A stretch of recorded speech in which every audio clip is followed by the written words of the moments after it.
ગાંધીનગર જઈ અને સરકારને અલ્ટિમેટમ આપશે. સરકાર હવે બસ થઈ, હવે બહુ થયું. શાનમાં સમજી જાઓ, જમીન માપણી સંપૂર્ણ રદ કરો.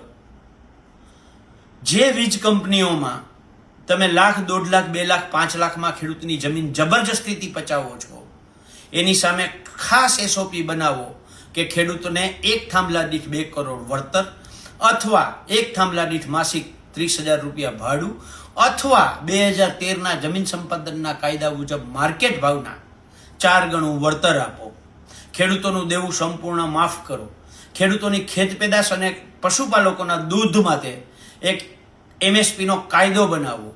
ડુપ્લિકેટ દવા, ખાતર, બિયારણ એના ઉપર સંપૂર્ણ એક કડક કાયદો બને અને સજાને પાત્ર કાયદો બને એવો કાયદો બનાવો.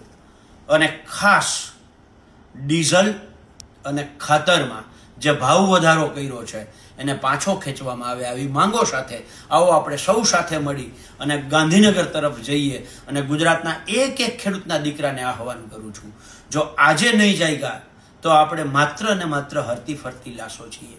આપણું જમીર મરી ગયું છે. જો આપણું જમીર જીવતું હોય, આપણે પોતાની જાતને યુવાન સમજતા હોઈએ, તો આવો આપણે સૌ સાથે મળી અને ગાંધી ચિંધ્યા માર્ગે એક સરકારને અલ્ટિમેટમ આપવા જઈએ.